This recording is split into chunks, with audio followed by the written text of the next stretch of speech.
Keep them doggies rolling. You hear okay? There was a noise at the time. All right. I guess I'm up first this morning. Welcome, everybody. And we're continuing our study in Genesis. And we're hoping to get 4 verses done today.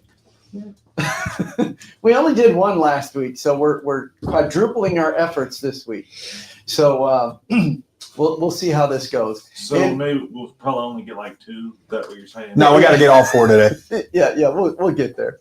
We'll get there. And we will be actually going faster as we go along. But the first about 6 chapters of Genesis have a lot in them. So yeah, we're going to take it slow at the beginning at least, and then we'll go. And you'll be happy to know that today I'm not going to go into as much Hebrew grammar as I did last week. So at least you don't have to worry about that. I'm going to be you're not going to be clearing your throat as much as well, I'll still be clearing my throat, but we won't be going into the deep grammar stuff. We're just going to be talking about definitions today, which, Joe likes definitions because, we got to understand what the words are we're using, or we don't understand what we're talking about. So, all right. This is what we're going to be covering. I did include verse 1 in here just for, everything. And this one is, this is actually from the NASB. In the beginning, God created the heavens and the earth, and we talked about that, and we talked about another alternative to that last week. But here's where we're going to focus today. And the earth was formless and desolate emptiness, and darkness was over the surface of the deep, and the Spirit of God was hovering over the surface of the waters. And God said, "Let there be light," and there was light. And God saw that the light was good, and God separated the light from the darkness.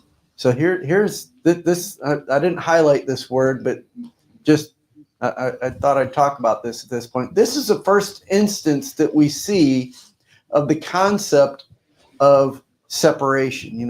We talked about being set apart. Usually that's translated as holy, but we like to call it set apart. It's a better thing, so that we see where there's separation beginning even at the very beginning of all this stuff. And God called the light day, and the darkness he called night. And there was evening and morning one day, or day 1 in some translations. And the ones in red here, I'm going to go through the vocabulary on. So that's why they're highlighted here. So here we're going to go on to the first word here.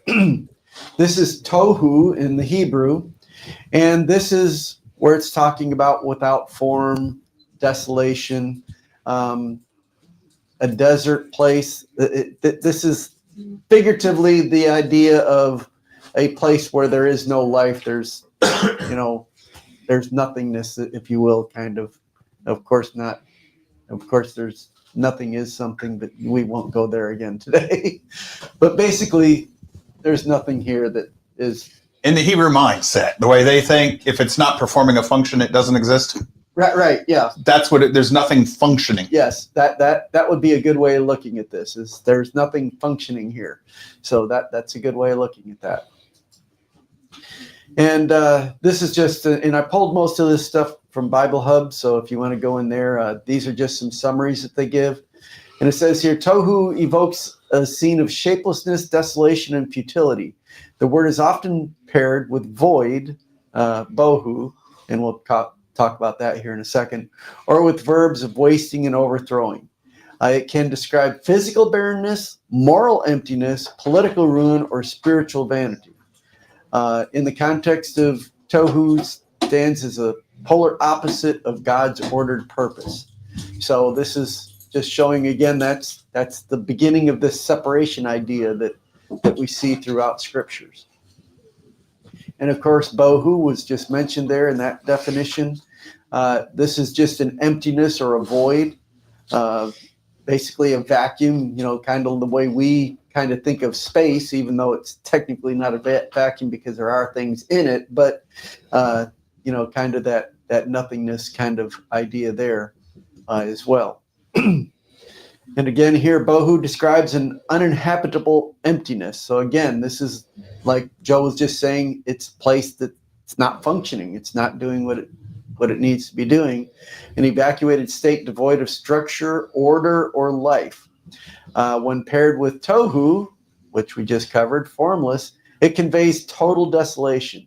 First in the primordial creation scene, then in prophetic scenes of judgment. Unlike mere nothingness, bohu depicts a tangible ruin that still awaits or has forfeited the shaping hand of God. So this is kind of, you can equate this to, the concept of someone being inside the camp and then being exiled outside the camp, because of their sins or whatever, they're told to go outside the camp. That would be the idea of bohu that we would see here later on. Yeah, so if you totally reject Yahweh and his Torah, you can become tohu bohu. Yeah. I had to find a way to say that. You're going to go to bohu. Tohu bohu. So instead of telling someone to go to hell, tell them to go to bohu. Tohu bohu. It's in there. Yes. Anyway. All right. So, all right. And then this is Hoshek in Hebrew, and this is darkness, and this is kind of the same thing that we think of as darkness. It is, of course, dark as we normally relate to, but it can also have other meanings here. I'll even go on to the next slide here for this. The noun Hoshek occurs about 80 times across the Hebrew scriptures. Its Semitic range covers tangible nightfall, thick obscurity, and figurative darkness that conveys calamity, wickedness, ignorance, or the hiddenness of God.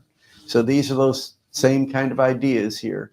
The term is set in continuous tension with light, forming a primary biblical polarity that serves creation theology, covenant history, prophetic warning, and pastoral consolation. So it's got all these things going on. Yeah, what's going on right now is in this very first section of Genesis, we're forming a biblical pattern from darkness to light, from lawlessness to law, from ignorance to knowledge. This is from the earthly to the transcendent spiritual. This is a pattern of how, if you love Yahweh, how you should progress. And those who do not progress in this way, stay bohu. Right. They do. Yeah. So, all right.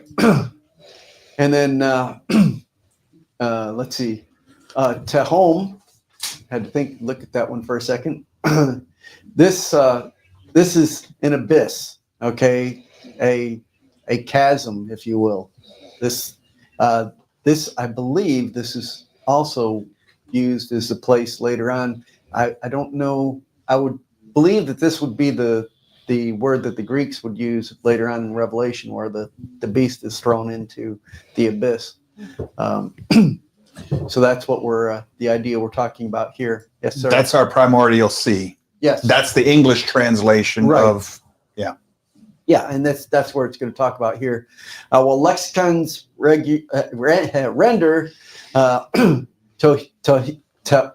tahim, tehom. Let me get this right. Tehom. My Hebrew teacher is ringing in my ears, yelling at me right now. As deep abyss or subterranean water, the biblical usage is richer than mere geographic term. Tehom consistently evokes the unfathomable, untamed, and inaccessible realms, whether primordial waters, subterranean springs, metaphorical depths of distress. It never personifies as a rival deity. That's important. Rather, it serves as a backdrop against which Yahweh's sovereign power is displayed. So this is that idea again going on, and all of this stuff speaks to that separation idea. Okay, this is one point where excuse me, brother, we do need to butt in right here with this word. It's never portrayed in the Bible as a rival deity. So later on in Psalms, when we see that Yahweh is crushing the head of the Leviathan or Rahab and Marduk and all these other gods, those are gods that are portrayed as Tehom in the Mesopotamian creation literature. The chaos and the void, the abyss, are personified as gods in the pagan literature, never in the Bible. But we have believing scholars today who don't understand what's really going on in Genesis, and they think that the story of Genesis is just a Hebrew version of the Babylonian creation story, because the Psalm says Yahweh crushed the head of Leviathan. If you're a Babylonian, you would think Leviathan is a god, a personified god of the abyss, because the Leviathan is in the Bible. That's the chaos of the water and the deep. That's a prophetic understanding, but in their mind, it would be real. So if Yahweh crushes the head of Leviathan, that's a real battle between gods. The Bible never portrays it that way. And the people who read the Psalms that way are misunderstanding what the prophetic utterances in Psalm are really saying. So these modern day believing scholars are reading as a modern day Greek-minded individual, not an ancient Near East Torah observant Hebrew who understands these as being polemics. And we'll get to that next week. We'll focus on polemic, but this is important. Those chaos monsters, Rahab is another word for Leviathan. It's just the Babylonian version of Leviathan, the sea monster, the sea serpent. The Bible calls that same sea serpent Satan, but it's never personified as an entity that Yahweh has to defeat. That's important. That is totally different from everything else known at that time. So this is these words are a huge break with what everybody in the known world at the time would have understood when they read this. All right, and next, oh boy. This is Ruach. You've probably heard that many times. And this word has, again, it's got a breadth of meanings. Breadth of meanings. He's a very good Hebrew. It can mean breath. It can mean wind. It can mean spirit. It's got a lot there. And this is just a summary that I pulled from one of the summaries. This one, if you go into Bible Hub on this one and you look through Barone Driver Briggs and everything, there's pages of information on this word.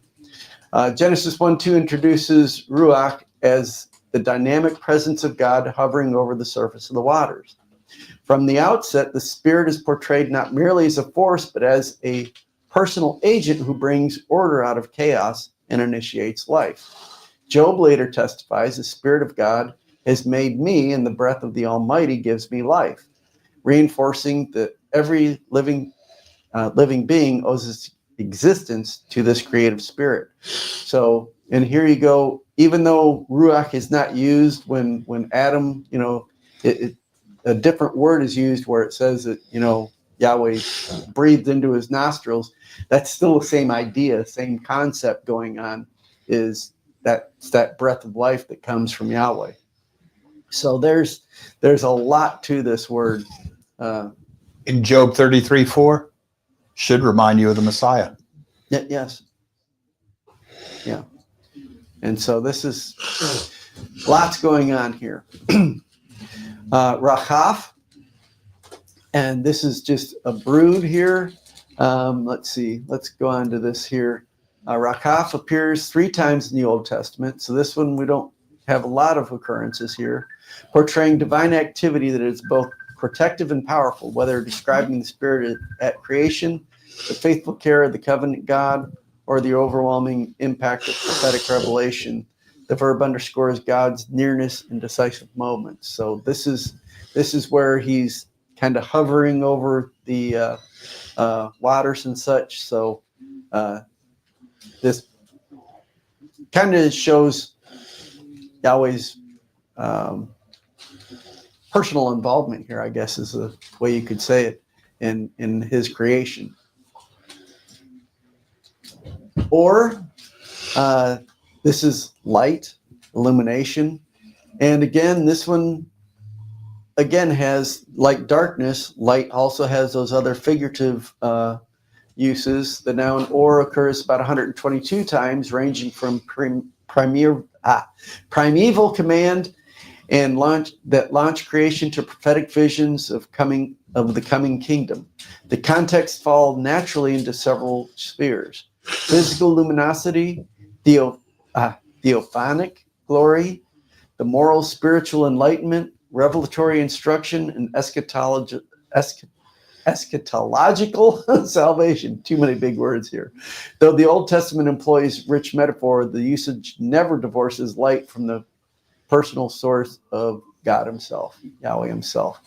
So these are these are typical of the way we look at light as well, in the many different ways of looking at it here. Tov. Now this is just translated as good, but again, this is, as you get into the Hebrew, it's more of that the object is functioning, serving its purpose, doing what it's supposed to. Here's some, again, a description. I pulled it from Bible Hub here. From the opening verse of Genesis, God saw that the light was good. Tov underlines the Creator's own assessment of his handiwork. Across the 6 days, the refrain, God saw that it was good, communicates the harmony, beauty, and suitability of all that God brought into being. So that's what it's talking about.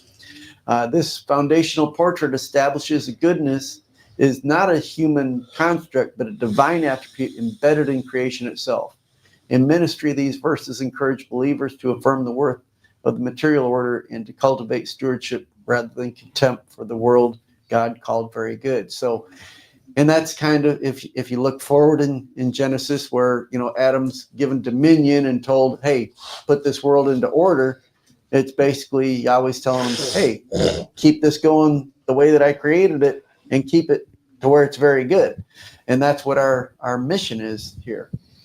This is what Rick just described. This is an important thing for us to understand. In the ancient Near East mindset, the struggle was to stay good. In this case, keep everything functioning the way it was supposed to function. What we would call today by natural law. That would be the closest thing we would understand it today. But keep everything in its place, doing what it's supposed to do.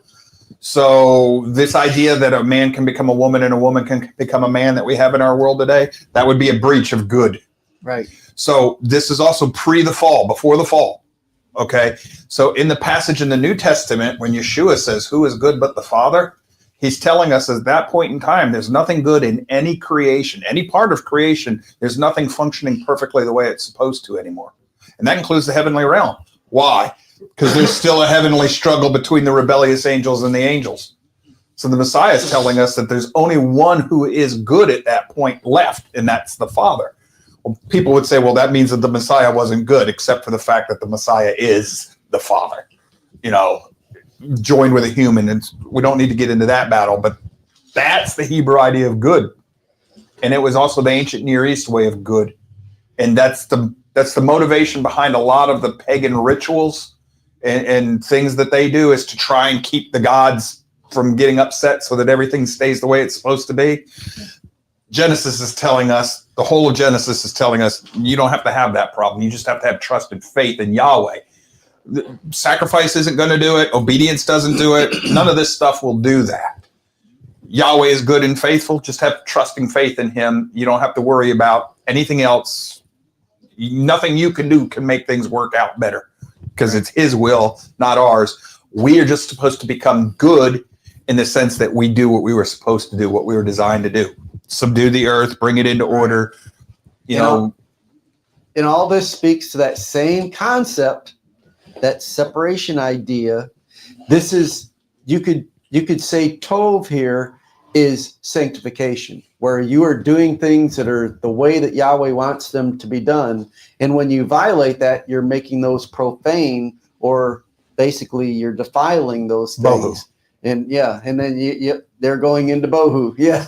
So this idea keeps coming around here as you look at this. And this is what all this language is trying to show you, and if you're looking at it from a Hebraic perspective. And then Yom. This just means day. No. Boy. Yes, it can be a 24-hour period, but here, this is just the way they put it here.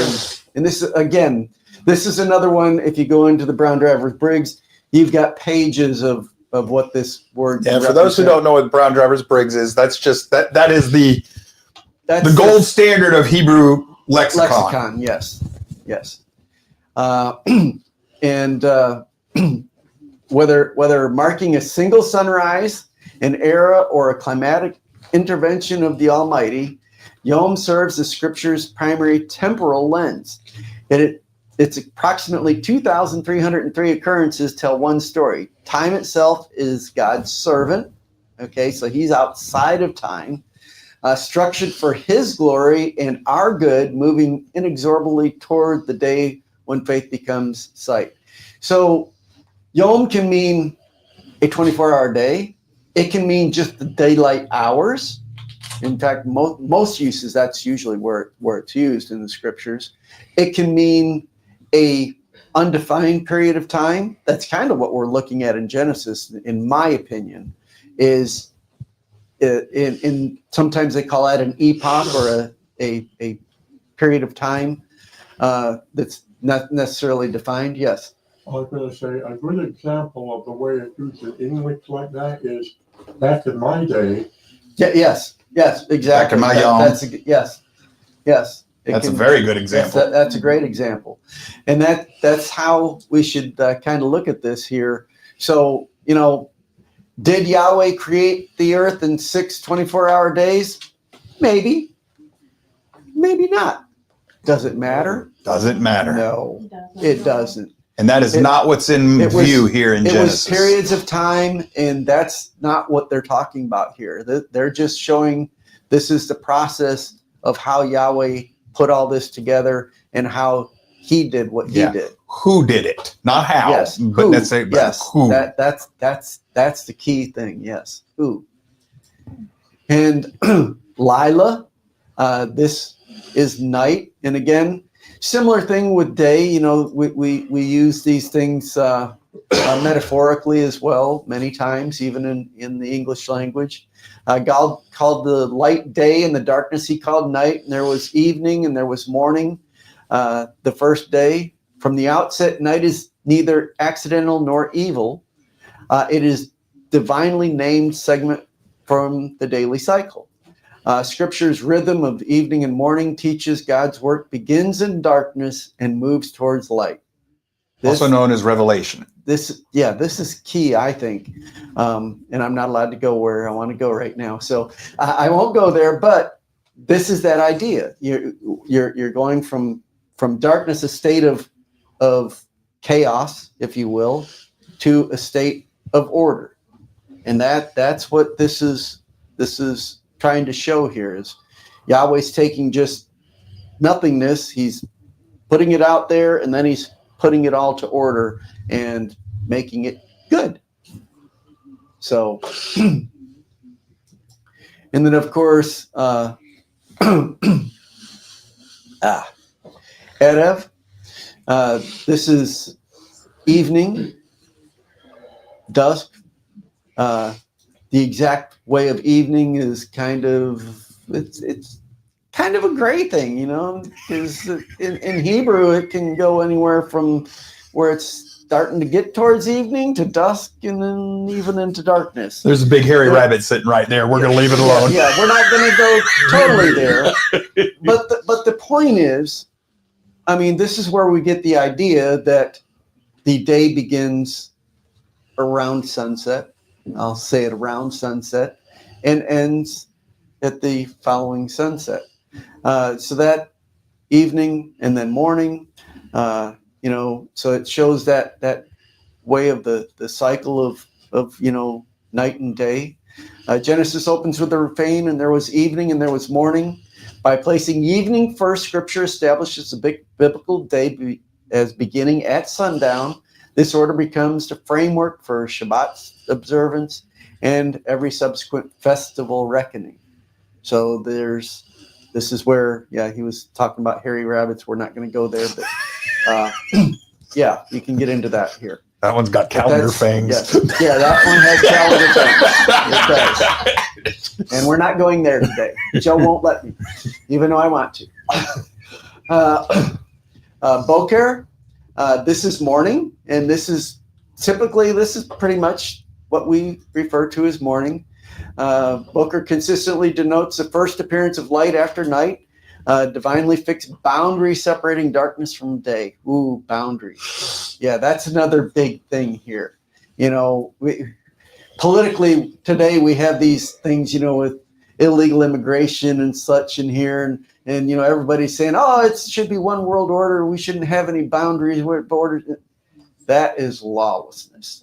Boundaries. That's Babel. That's the Tower of Babel. Yes, that is. It is. Literally. It's chaos. That's bohu again. That's bohu. So there's boundaries here, separating darkness from day. It therefore stands for new beginnings, hope, vigilance, and the certainty of God-ordained order. Scripture frequently pairs evening and morning, underscores the daily rhythm of creation. It testifies for the faithfulness of the Creator. So, this is, I think the way that Yahweh put this in here, where he's talking, you know, evening and morning and such, is kind of one of his stamps saying, hey, as long as yours stands and I'm in control here, this stuff's going to keep going. Where in the Mesopotamian worldview, the gods would fight over this, and you weren't sure whether the sun was going to come up tomorrow because the gods might be angry or had indigestion, and they might stop all this stuff. So this is, again, Yahweh showing, no, I'm consistent. I'm going to continue doing this until the end of the world. Now, quick rabbit.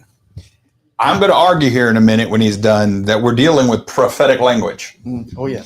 If we are dealing with prophetic language, like I believe we are, here's a scriptural support for a 24-hour day. In the prophecy about 1,335 days, it says evening and nights, which in the prophetic language is a 24-hour day. Yes. Which would correspond to a 24-hour period. Yes.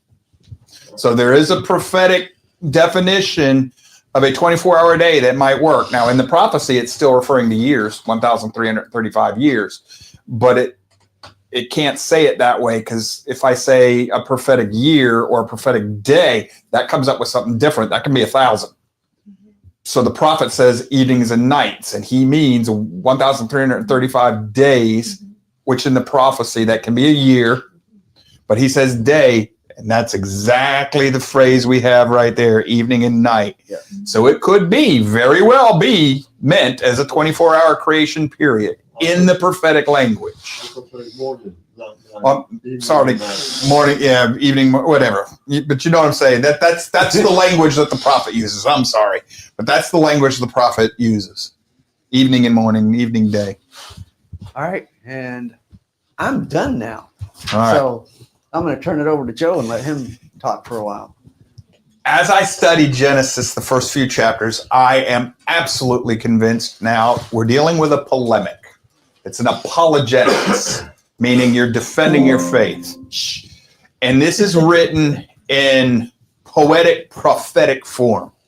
Next week, you're really going to see it, because next week we'll deal with a few more Hebrew words, but we're going to go from this point all the way to 2:3.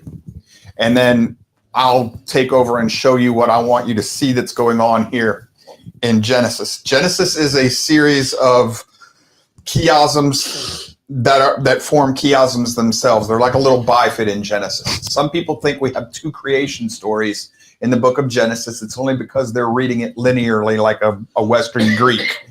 If you're reading the way I believe it's being written, this is not, it's got nothing to do about telling you how things are created scientifically. That's not what Moses is doing. Moses is saying, not any of those other gods, Yahweh. That's what he's saying. It's Yahweh. Now, what we have to do is take the Bible as a whole and understand at this point in the story, Moses hasn't had a chance to tell us what's coming, but he will. And it starts with Adam and Eve in the garden, all the way up to the flood. Now, today, scholars, theologians, even people in seminary school, they forget about everything before the flood. They don't care. They don't look at it archaeologically. They don't look at the physical clues we have of what happened before the flood. Well, why? Most of that was erased by the flood. Okay, and it gets hard to date this stuff. Some people think, well, carbon-14, no, that doesn't work. It gets hard to date these things. So they start with the archaeological evidence they have, which is going to start in Mesopotamia, Ur, and Sumer, these ancient cities. They say, well, this is where this story starts. So when Genesis comes along, this is just a Hebrew version of these stories that started in Sumer and Ur, the Babylonian region. That's not what the Bible says. The Bible says this all started with Adam and Eve in the garden before the fall. So from a biblical perspective, Genesis is not their version of creation. It is a correction of what had become mythology, what we would think of as pagan myth of how things got created. That's the perversion of what happened before the flood. So that's the non-believers or pagan or false believing world's story. Moses comes along and corrects it. That's what we call a polemic. It's a correction. Moses is going to point you all the way back to Adam and Eve and bring you forward again. If you accept the Bible's assertion this way, you can't look at Scripture the way that modern theologians and archaeologists and all these people who study this, you can't look at it their way, because they're leaving out what happened before the Mesopotamian stories came up. They're leaving that out like it never existed. But the Bible will tell you itself. First, we have these stories up to the flood. After the flood, the Tower of Babel spread out the nations. All of these nations were fooled by rebellious spiritual beings put over them to be their spiritual guardians. And they each come up with their own mythology, which twists the real history. Then Abraham comes out. You get the Hebrew people. Moses writes this and says, this is how all this mess happened. You'll see this story unfolding as we continue with our study in Genesis, and we'll bring it up and we'll flesh it out. But for what I want to do right now is show you how I read Genesis now. You don't have to agree with me, but I'm going to show you. But first things first, prophetic language. This has been found by a lot of people who study the prophetic language, and I'm going to read you some definitions. And they have passages in here where these terms are defined prophetically. The prophets use these terms in symbolic nature. But I have a feeling that they were actually defined right here in Genesis 1 through 5. The problem here is most people aren't, even these folks who recognize the prophetic language, they don't recognize Genesis as being prophetic. What is the primary role of a prophet? To teach. Even before that, even before teaching it, what's their number one, even before that? Correct. They're to call you back. Then they teach. They call you back from error. They say, hey, turn around. Okay. Look at this in the salvation process. First thing you're told is you're in error. Doesn't even teach the word of Yahweh. They say you're in error. You're sinning. You need to repent. And then after you've repented and you accept, the conversion, you turn around, go the other way. That's when they start teaching the word to you. First things first is you have to understand you've been in error. Right here, you've been in error. Right. So I'm going to say this is prophecy. Prophets speak in a poetic form, and they speak with the prophetic language. So darkness. To a prophet, this means the truth is obscured. There's error of belief. Romans 1:21, Ephesians 4:18, but the Old Testament prophets do this too. Darkness.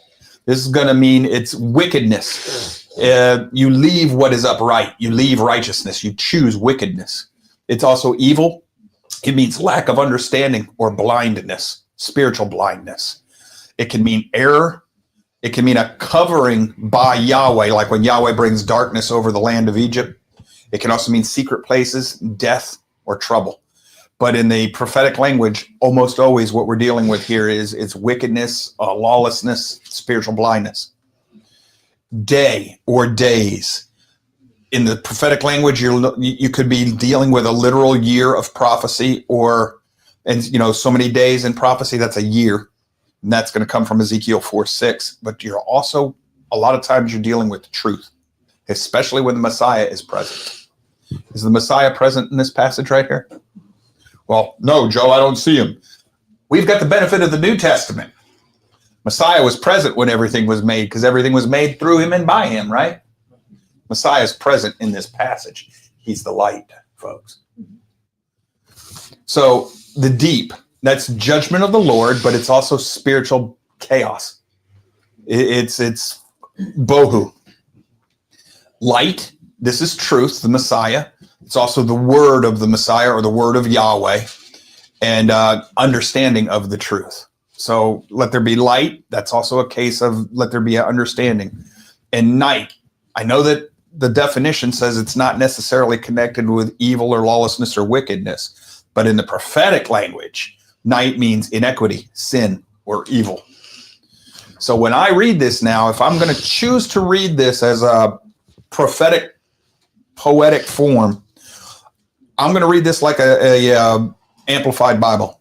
I'm going to read, in the beginning, Elohim created the heavens. It's a dual, two, one spiritual, one material heaven. And the earth, the material realm, not just the planet, but the realm, the material realm. And the earth, which is a material realm, was formless and desolate, emptiness, without purpose, order, or law.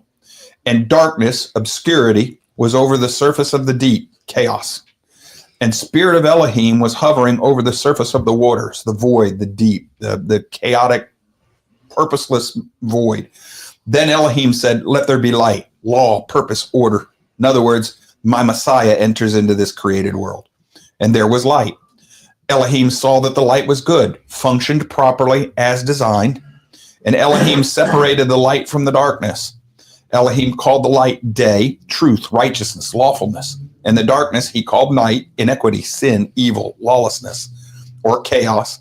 And there was evening and there was morning, one day, one epoch. If you're reading it that way, that's a strong polemic to everything that the world knew at the time. If you're reading it that way, that takes you back to Adam and Eve and back to the garden. If you read it any other way, for a new baby believer who's just reading it, a literal reading will still, it's valuable. It'll help you. It'll teach you who made, it's that Yahweh made and everything else. But the more you're going to study the prophetic language and the more you really focus on what's going on in Genesis, the more you're going to realize that a literal reading of this passage is just not going to quite work as you go farther into the scriptures. Now, when I first met you, you didn't quite see it this way. You've got a powerful witness to this. Why did you change? Why are you seeing it more the way I do now? It's not Joe. No, it's over time. I mean, gosh, there's so many things that have changed my viewpoint.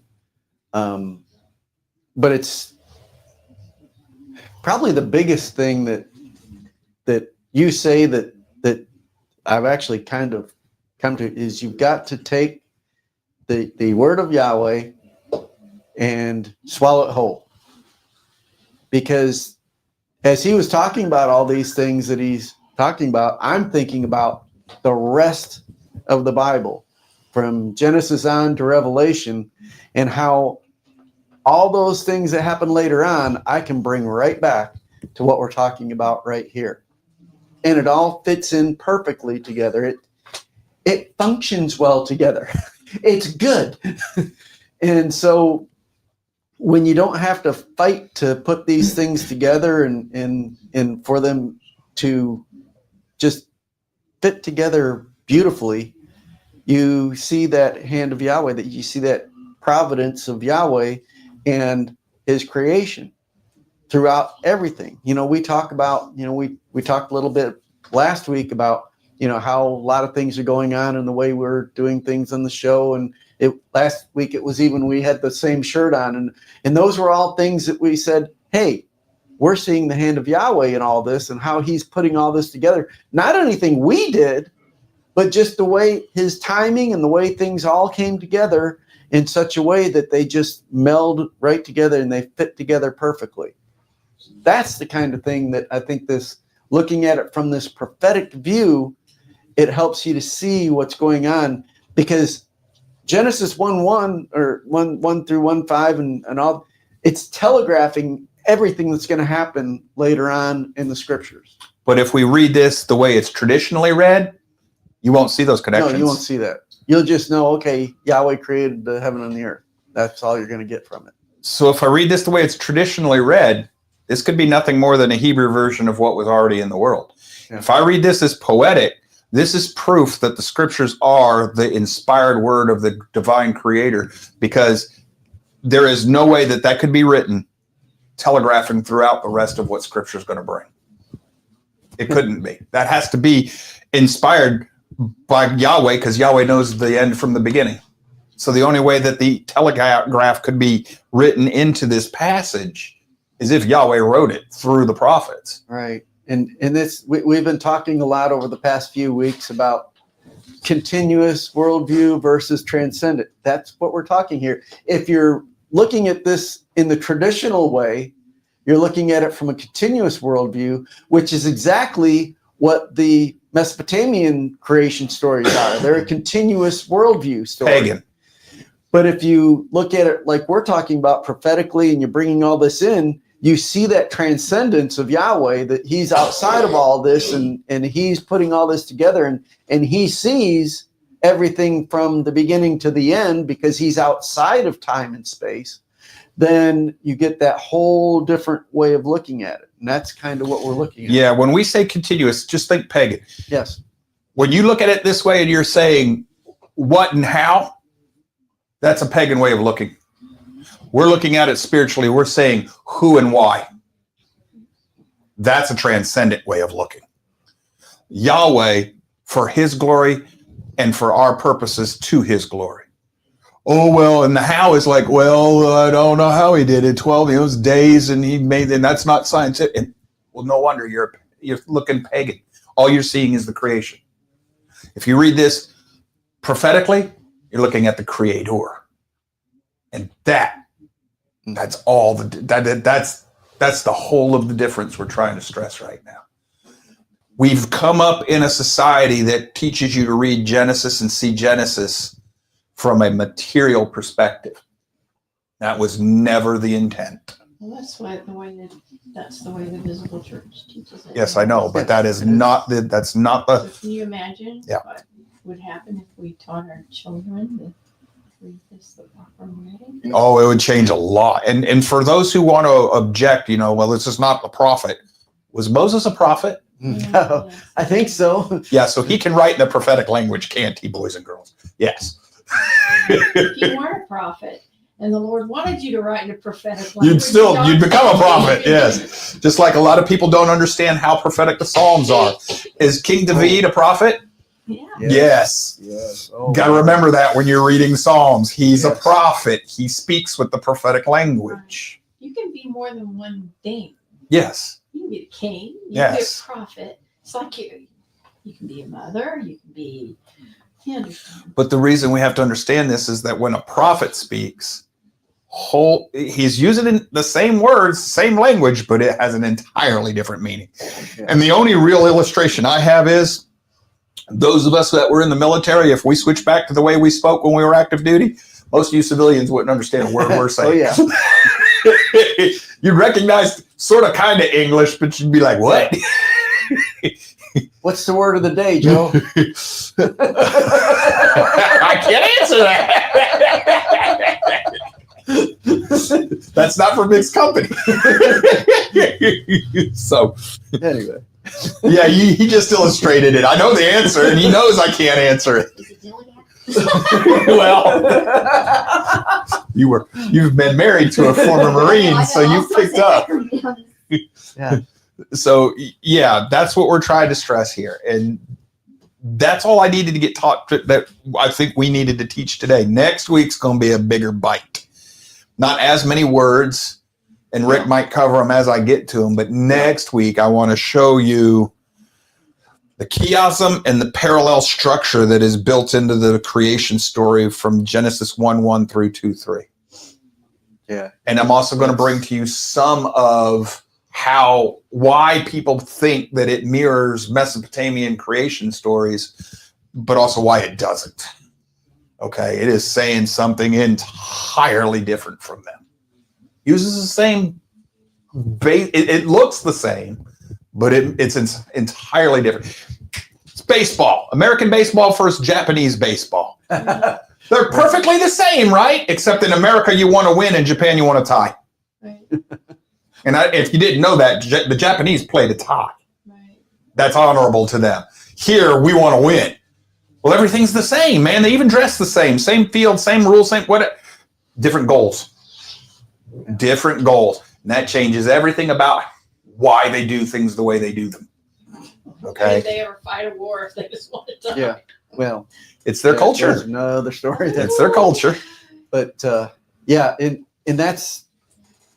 this is one of the things, and I'll be talking a little bit about this later on in service. But that's one of the ploys of the adversary. Is the adversary creates nothing. Yeah. What he does is he takes what Yahweh has created and he perverts it. Mm-hmm. So a lot of scholars, though, like Joe was saying, because they disregard this beginning portion of history, they say, oh, well, the Genesis story is just a retelling of the Mesopotamian story and just with a few changes. No, the Mesopotamian story is the retelling of Genesis twisted by the adversary. Mm-hmm. That's what's going on. And you see that with all sorts of things. Absolutely. Everything that we see, another great example is the rainbow. We as believers recognize rainbow as the sign of the covenant between Yahweh and Moses and Noah. Yeah, how many animals did Moses put on the ark? but with Noah and with all of us, that he will never flood the earth again. And that today has been perverted into this LGBT, whatever. Rainbow jihad. Stuff, rainbow jihad stuff. And that you see how the adversary has taken that symbol and twisted it. Uh-huh. And that's what he does. Right. And for those who if you really want something to show you that this symbology still works today, we know that there's 7 colors in the rainbow, right? Mm-hmm. When the Rainbow Jihad flag first came out, it only had 6. Yeah. Mm-hmm. All right, 2 things. 6 is the number of what? Man. What color was left out of their original flag? Blue. Why is that significant? Because it represents Yahweh. So whether they understood what they were doing or not, the spirit behind them was throwing that rainbow flag back in the face of Yahweh.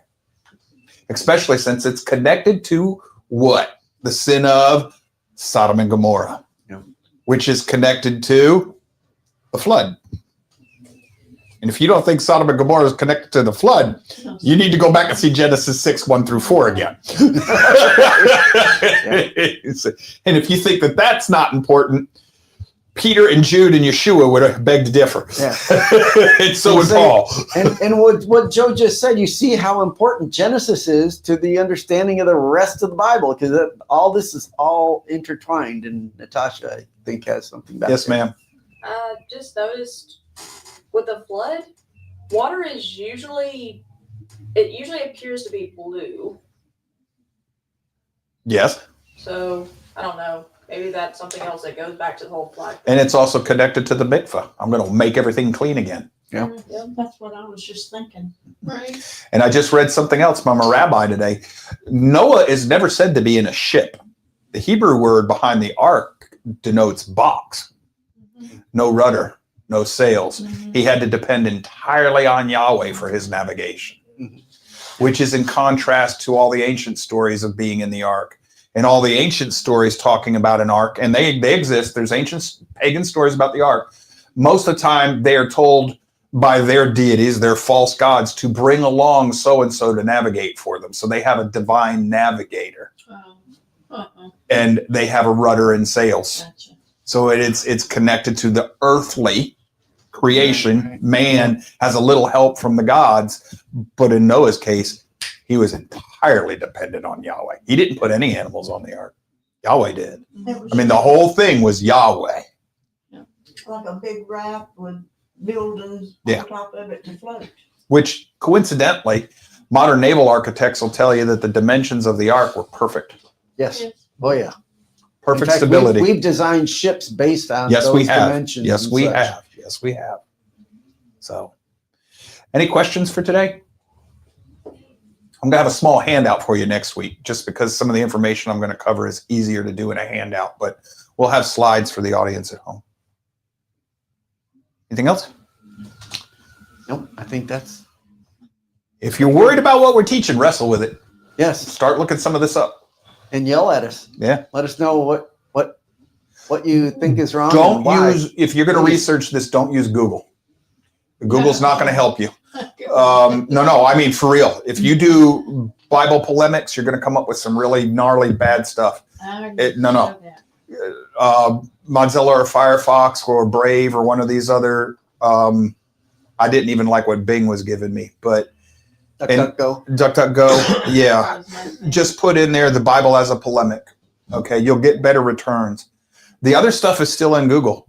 I found it. It starts down page something 100 or whatever, but you got to search for it, and that's important. Just like Dr. Heiser, you'll run into some of his work, but he's referencing somebody I'm going to introduce y'all to next week.